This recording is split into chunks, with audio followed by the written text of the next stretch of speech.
हमारे पास, मेरे पास तो पड़ी हुई भी है। अच्छा अच्छा। तो हम तो उनके स्वभाव के बारे में, हर चीज के बारे में वाकिफ है, इन चीजों से कोई बात। फिर ये जो अनैतिक संबंध जैसे भाभी के साथ बताए जा रहे हैं इस तरह के, ये जब सामने आने शुरू हुए तो एक बेटी बेटा बहुत देर तक बताया करे अपने घर ये चीज। भाई जब तो बेटी ना ब्याही जाती ना और रिश्ता होने लग जाए है, जब तक हाथ जोड़े हैं और जब बच्चे हो जाए ना तो वह मानसिकता बदल जाए लोगों की। नमस्कार, आप देख रहे हैं हरियाणा 1008 हमेशा सच के साथ। दोस्तों, हरियाणा 1008 पे जो एक मामला जो आपने देखा था, कलानौर ट्रिपल हत्याकांड, जो मुख्य आरोपी जिसमें देवेंद्र बताया गया है और जिसने अपनी पत्नी रिम्पी और 2 बच्चियों को गला घोंटकर उनकी सांसें छीन ली हैं। क्या कुछ पूरा जो मामला है, उनके भाई के विचार थे, जो भी थे, उन्होंने जो बयान दिए थे वो आप लोगों ने सुने हैं। फिलहाल हमारे साथ हरियाणा 1008 पर रिम्पी की चाची हैं, वो हमारे साथ जुड़ी हैं।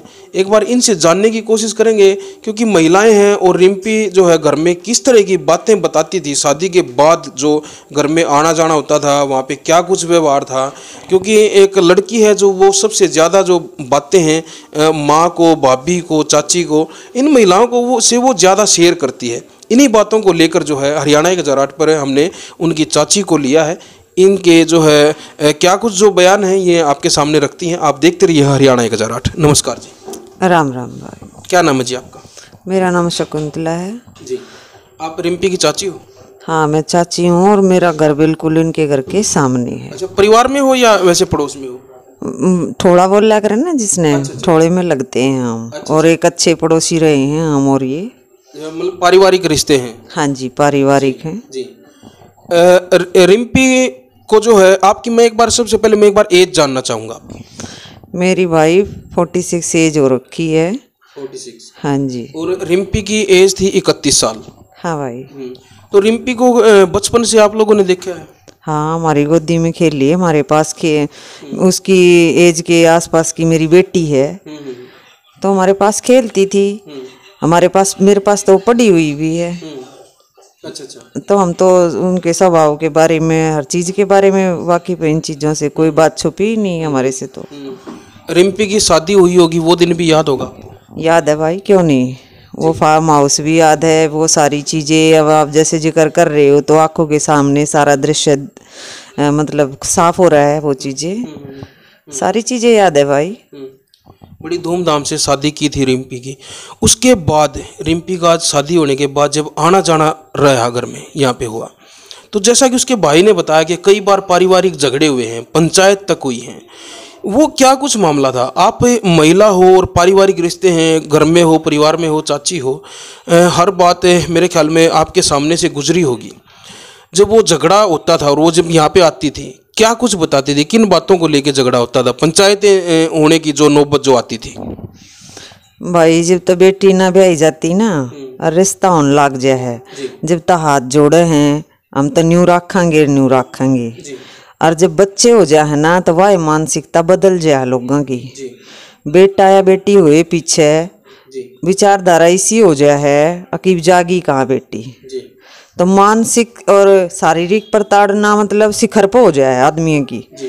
जिनकी घटिया विचारों हैं उनकी, सब तो एक जैसे नहीं होते समाज में। वैसे आज समाज में इतना बदलाव आ रहा है कि बेटी से भी ज्यादा रखे हैं बहू ने, जो समझदार हैं, जिनको ये पता है कि बहू से घर बसेगा। ठीक है, तो उस टाइम तो कुछ बयान होते हैं, कुछ और कमेंटमेंट होती है। उसके बाद जब न्यू श्योरिटी हो जाए है घर बस गया, अब कहाँ जागी, उस टाइम पे फिर वो घरेलू हिंसा फिर अपने प्रचंड रूप पर हुआ है। इससे तरिया इनके परिवार में होया। शुरू में तो लाड़ चाव तराखी, फिर ये जो अनैतिक संबंध जैसे भाभी के साथ बताए जा रहे हैं इस तरह के, ये जब सामने आने शुरू हुए तो एक बेटी बेटा बहुत देर तक बताया करे अपने घर ये चीज।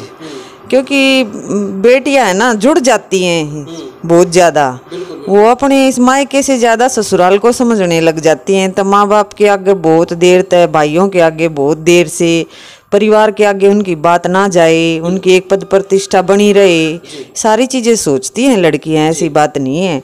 और ये चीज़ें जब खुलनी शुरू हुई तो सास ससुर को भी बुलाया गया, उनके आगे क्लियर हुई, उनकी तरफ से आश्वासन मिला, फिर भेज दी बेटी।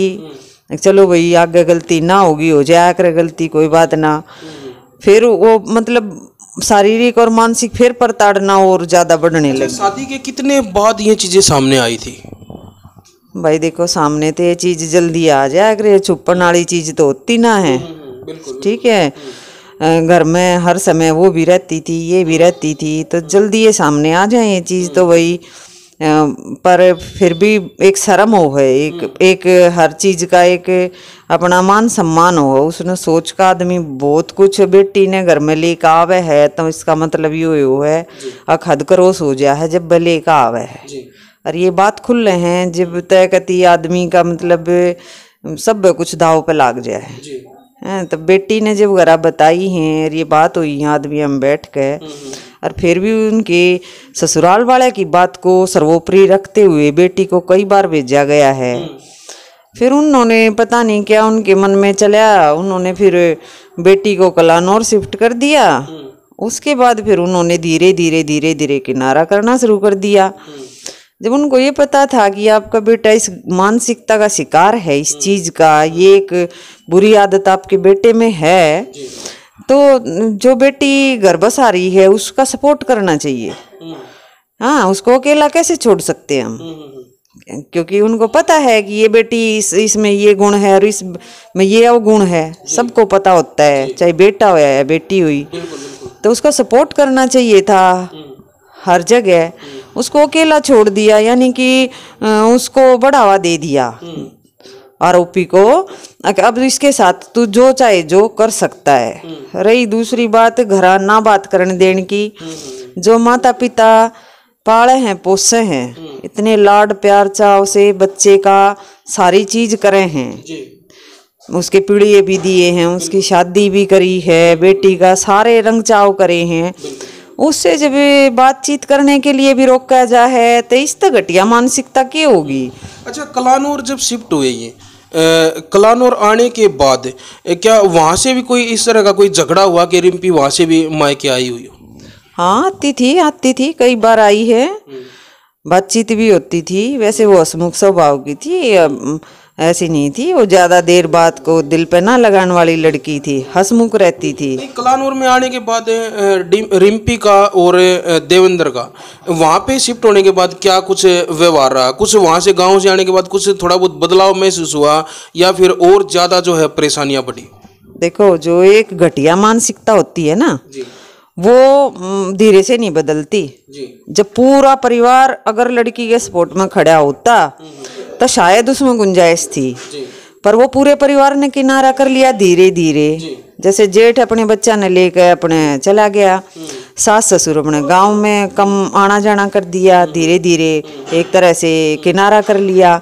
इब्रेगी वो अब वो किसी बात का विरोध करे, घरा बताने तो रोक लगा रखी, कभी ये बात बतावे भी तो ये फिर भाई हर जामे, फिर वो अपनी गलती मान ले। इन सोचा चलो भाई 2 लड़कियां और रखी, घर बस जाएगा, ये इसने सोच के बस वो पता नहीं फिर उसने इतना वो कर दिया भाई, सोचा कोई इसके साथ आगे पीछे है ही नहीं तो कुछ भी करे। ये चीजें तो थी उसे ना, तो देखो एक साधारण आदमी यूं ना कर सकता, जिसका कूल माइंड रहेगा वो कैसे करेगा, नहीं करेगा। कुछ बातें ये भी सामने आई हैं कि जैसे पहले तो बता रहे हैं कि भाई उसकी भाभी के साथ अफेयर था, लेकिन उसको जो है किनारे करते हुए उन चीज़ों को उनको कलानौर में शिफ्ट कर दिया। फिर जो सामने जो अभी जो आया है, जो सामने परिवार की पारिवारिक पूछताछ में जो सामने आया है कि देवेंद्र के कलानौर में आने के बाद भी भाई किसी और महिला के साथ संबंध थे, वो लड़की थी या महिला थी वो अभी तक जो है क्लियर नहीं हो पाया है। क्या कहना चाहेंगे इस बारे में? क्या आपके सामने आई इस तरह की बातें? भाई गलत तो गलत हो, देखो है कोई भी बिना मतलब डिस्टर्ब माइंड के ऐसा नहीं कर सकता। पति पत्नी के झगड़े सब हम हुए हैं, हम इतनी बड़ी बड़ी उम्र के और हमारे नहीं होते होंगे। जो परिवार है इसमें सब तरह के होते हैं, ऐसी बात नहीं छोटी बात पे भी हो जाए, बड़ी भी बात बढ़ जाए है, ऐसी बात नहीं, उनका सलूशन भी हो जाए है। पर न्यू किसी का जीवन खत्म कर देना मतलब उसके तो माइंड में फिर ये होगा कि भाई न तो तू रस्ते से हटा और फिर अपना जीवन जिए, कुछ साल अपने काट कूट के जेल में और अपना जीवन फिर शुरुआत करिए। और तो क्या रीजन हो उसके है? अब जैसे कह रहे हैं कर्जे वगैरह का बता रहे हैं, चलो लेना देना हो जाया करे, टोटा नफा हो जाया करे है, तो रिश्तेदारी क्या खातर हो है भाई? है। और ऐसा तो उसका वो भी कौन है, उसका पिताजी रहा, उसका भाई रहा। तो ऐसी बात नहीं है, कोई 5 लाख का कर्जा, कोई घना बड़ा कर्जा तसे कौन है, अगर 3 जिंदगियां पे हैवी हो जावे। किससे ले रखे थे पैसे 5 लाख रुपए? ये जो औरत जिससे बातचीत करता है उसने खुद कबूल बता रहे हैं कि भाई उसने खुद यूं कबूल कराया है कि 5 लाख का कर्जा मैंने ले रखा था। अच्छा, वो जिससे ले रखा था, जिस औरत का जो सामने नाम आया है, क्या वो सामने आई है अभी तक? कोई ना नाम आ लिया है उसका ना कुछ, वो ये बताओगा या फोन बताओगा। ठीक है, वो ये बता सके इस चीज के बारे में डिटेल से, कब से था और क्या क्या था क्या नहीं था। ये फोन में सारी चीजें हैं। बेटी का फोन भी पुलिस के पास है और उस आरोपी देवेंद्र का फोन भी पुलिस के पास है। सारे एविडेंस उसके अंदर हैं। ये प्री प्लान है। बेटी तो निश्चिंत होकर थी, अपने उनका काम करे थी और सब कुछ ही। वो 29 तारीख का जो ये अक्टूबर गई है, 29 अक्टूबर का यहाँ बर्थडे था इस बड़े बेटे के लड़के का। उसमें भी ना भेजी उनने, हमने भी पूछी, भाई लड़की नहीं आई। उसके बाद उसकी बात भी हुई है, मेरे से भी हुई बात है।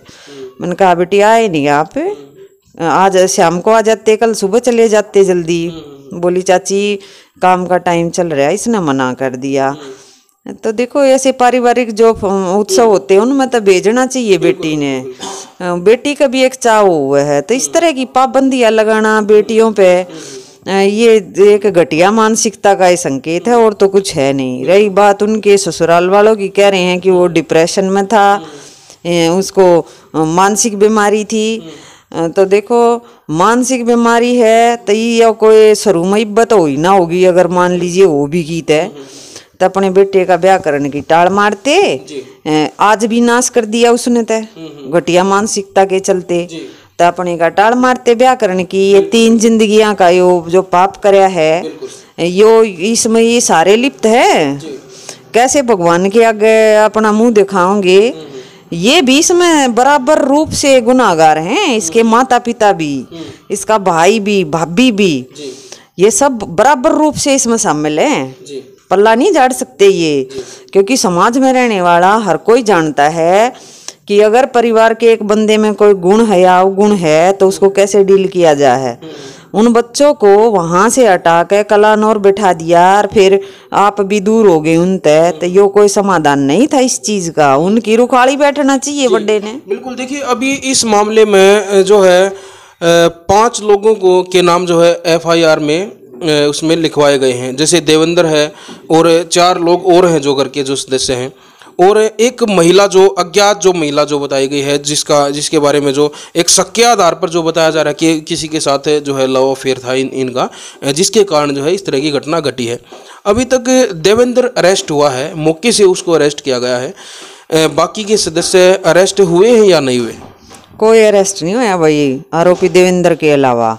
अच्छा, जो पुलिस की जो अब तक की जो कार्रवाई है उससे जो आप लोग हो, मायके वाले हो, कितने संतुष्ट हो, कितने असंतुष्ट हो? भाई इतने बड़े गुनाह कर कर एक आदमी अपने सिर पर ले लेकर मन्ना कर दिया और एक की गिरफ्तारी हुई है। संतुष्टि का तो मतलब ही नहीं, 1% भी संतुष्टि नहीं है। उसके माता पिता भी बराबर के भागीदार हैं और भाई भाभी तो हैं ही हैं। क्या मांग करते हैं प्रशासन से? भाई जो दोषी है ना उनको अरेस्ट किया जा। समाज में ये जो एक गलत संदेश गया है ना, इसमें किस किस की बेटियां बलि चढ़ेंगी ये आगे आने वाला समय ही बताएगा। और सख्त से सख्त कार्रवाई की जाए ताकि आगे कोई इस तरह का हत्याकांड जो ये करे हैं, ये इस तरह की बेटियां पर प्रताड़ना करे हैं। 100 बार सोचे ऐसा ही समाज आज बेटा है और ऐसी ही बेटी हैं। बेटियां बेटों से भी आगे हैं, पढ़ने में, घरेलू काम में, हर चीज में आगे हैं। फिर ये इस तरह की घटिया मानसिकता के आदमी बेटियां ना आगे बढ़ने कैसे रोक सके हैं? ये इस तरह के कांड समाज में एक बदलाव का काम करते हैं।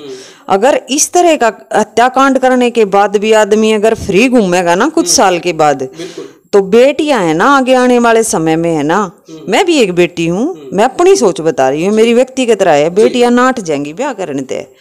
हम खुद कमा कर खा सके हैं। आने वाले समय में ये सब चीजें आएंगी, ये इन चीजों के संकेत हैं। और ऐसे ऐसे आरोपी कड़ी से कड़ी सजा के हकदार है, चाहे वो कोई भी हो। जी बहुत बहुत धन्यवाद भाई। ये थी हमारे साथ हरियाणा एक जराट पर रिम्पी की चाची। जिन्होंने पूरे मामले से अवगत कराया है। जो रिम्पी की शादी होने के बाद उसका जब परिवार में जो मायके में आना जाना होता था, उस टाइम पे क्या कुछ व्यवहार था, जो किस तरह की बातें वो परिवार में आके बताती थी, किन बातों को लेके उनके झगड़े होते थे।